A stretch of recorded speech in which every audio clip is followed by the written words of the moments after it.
Greetings everyone, basa tayo natin kay Day254 guys. Daily reading plan today is, ang basahin natin ay, wait lang,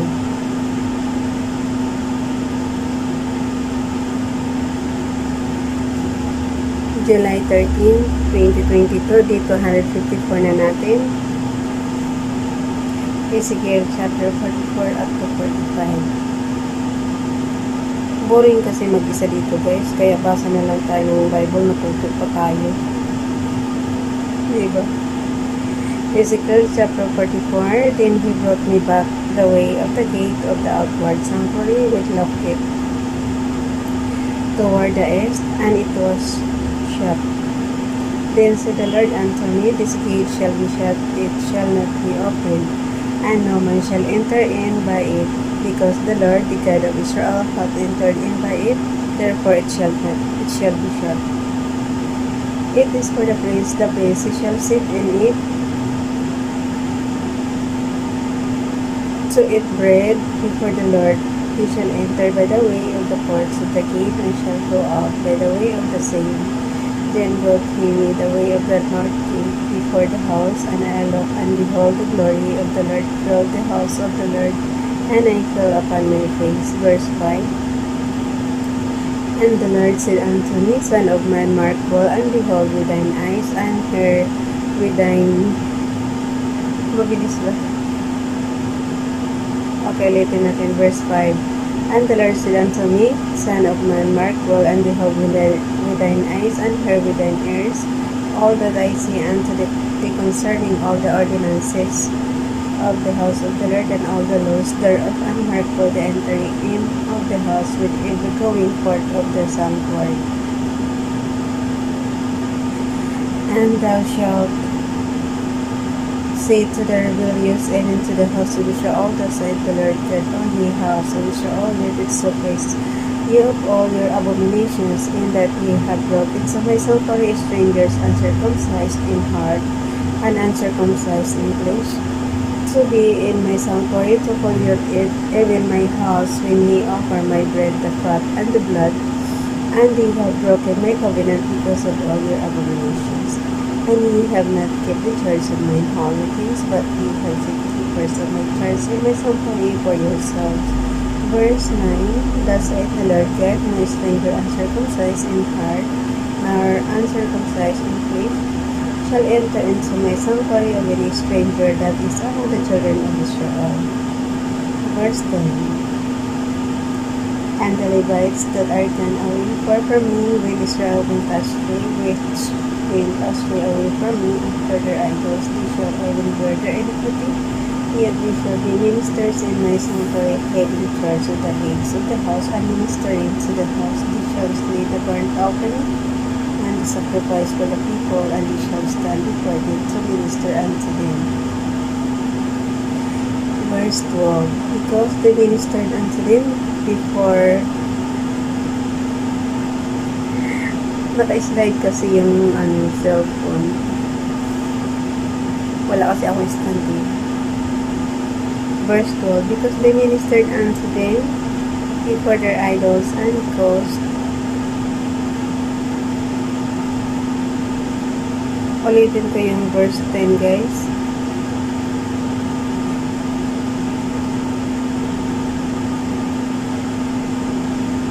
Verse 9 na lang. Thus said the Lord God, no stranger uncircumcised in heart, nor uncircumcised in flesh shall enter into my sanctuary of any stranger that is among the children of Israel. And the Levites that are gone away far from me, when Israel went astray, which went astray away from me after their idols, they shall even bear their iniquity. Verse 11, If they shall be ministers in my sanctuary, having charge of the gates of the house, and ministering to the house, they shall slay the burnt offering and the sacrifice for the people, and they shall stand before them to minister unto them. Verse 12, Because they ministered unto them before their idols, and caused the house of Israel to fall into iniquity, therefore have I lifted up mine hand against them, said the Lord God, and they shall bear their iniquity. Verse 13, And they shall not come near unto me to the office of a priest, unto me, nor to come near to any of my holy things in the most holy place, but they shall bear their shame and their abominations which they have committed, that I will meet them keepers of the charge of the house for all the service thereof, and for all that shall be done therein. Verse 15. But the priest, the Levites, the sons of Zadok, that keep the charge of my sanctuary, when the children of Israel went astray from it, they shall come near to me to minister unto me, and they shall stand before me to offer unto me the fat and the blood sa atin, as sa the Lord God. Guys, pakasabayan niyo rin ako, guys. Verse 16. Hinaan ko boses ko kasi syempre baka makapulabog tayo. Verse 16. They shall enter into my sanctuary, and they shall come near to my table to minister unto me, and they shall keep my charge. And it shall come to pass that when they enter in at the gates of the inner court, they shall be clothed with linen garments, and no one shall come upon them whilst they minister in the gates of the inner court and within. They shall have linen bonnets upon their heads, and shall have linen breeches upon their loins. They shall not gird themselves with anything that causes feet. And when they go forth into the outer court, even into the outer court to the people, they shall put off their garments wherein they ministered, and lay them in the holy chambers, and they shall put on the other garments, and they shall not sanctify the people with their garments. Verse 20. Neither shall they shave their heads, nor suffer their locks to grow long. They shall only fold their heads, neither shall any priest drink wine when they enter into the inner court. Neither shall they take for their wives a widow, nor her that is put away, but they shall take maidens of the seat of the house of Israel, or a widow that had a priest before. Verse 23. And they shall teach my people the difference between the holy and profane, and cause them to discern between the unclean and the clean. And in controversy they shall stand in judgment, and they shall judge it according to my judgment, and they shall keep my laws and my statutes in all my assemblies, and they shall follow my Sabbaths. Verse 25. And they shall come at no dead person to defile themselves, but for father, or for mother, or for son, or for daughter, for brother, or for sister, that hath had no husband, they may defile themselves.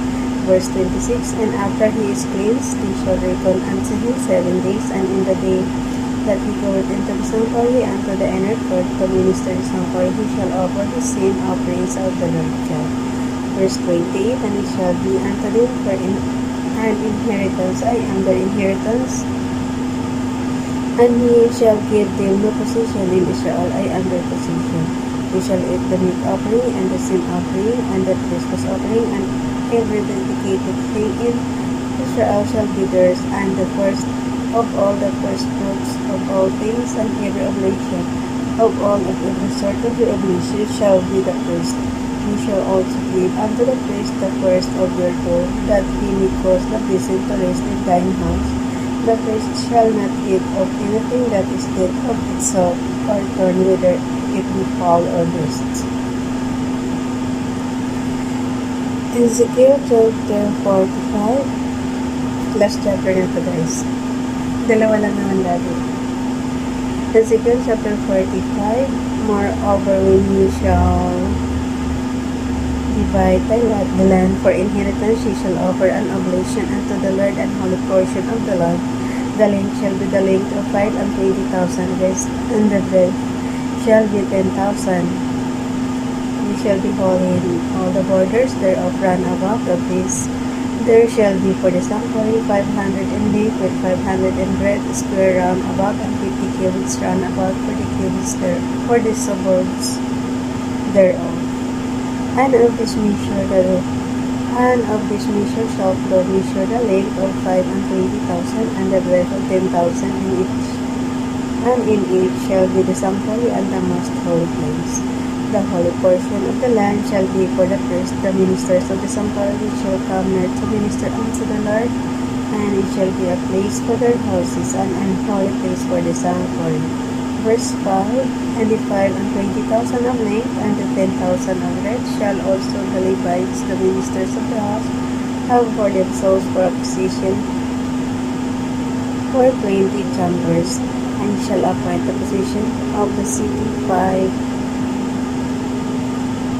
broad and 520,000 long over against the oblation of the whole portion. It shall be for the whole house of Israel, and a portion shall be for the prince, and on the one side and on the other side of the oblation of the holy portion and of the position of the city, before the oblation of the holy portion and before the position of the city, from the west side westward and from the east side eastward, and the lake shall be over against one of the portions from the west border and to the east border. And the land shall be his possession in Israel, and my prince shall no more oppress my people, and the rest of the land shall be given to the house of Israel according to their tribes. Guys, pakisabayan ako, maliliit na talaga yung sulat ito. Yung mata natin. Ulitin ko ha, verse 8. In the land shall be his possession in Israel, and my prince shall no more oppress my people, and the rest of the land shall be given to the house of Israel according to their tribes. Thus saith the Lord God, lift its surface, you, O prince of Israel, remove violence and spoil, and execute judgment and justice. Take away our exactions from my people. Take away your exactions from my people, saith the Lord God. Ye shall have your balances, and as just ephah, and ye just bath. The ephah and the bath shall be of one measure, that the bath may contain the 10th part of an homer, and the ephah the 10th part of an homer, the measure thereof shall be after the homer. Verse 12. And the shekel shall be 20 gerahs, 20 shekels, 5 and 20 shekels, 50 shekels shall be your money.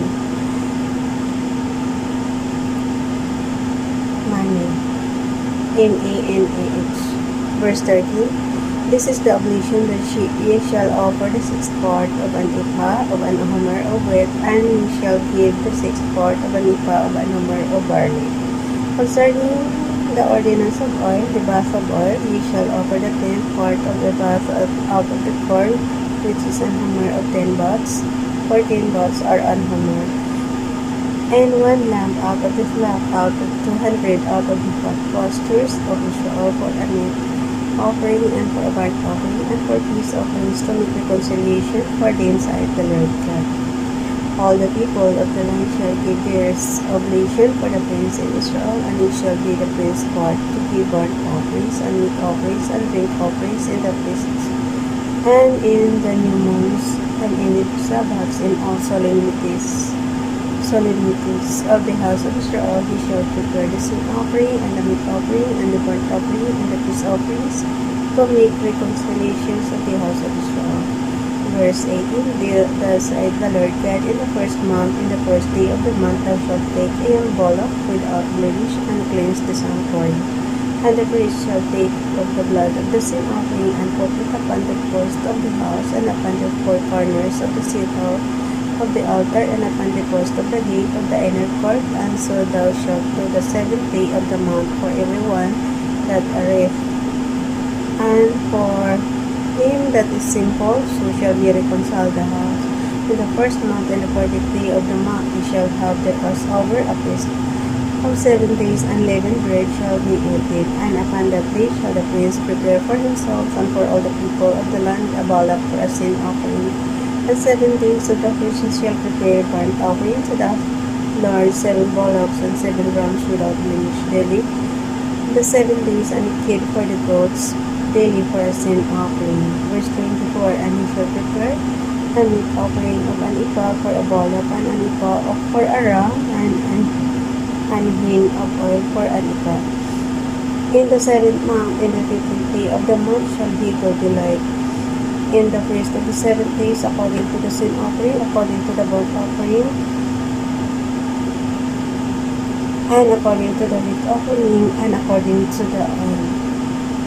Hanggang verse 25 na siya, guys. Ezekiel chapter 45, verse 25. Bye everyone. God bless.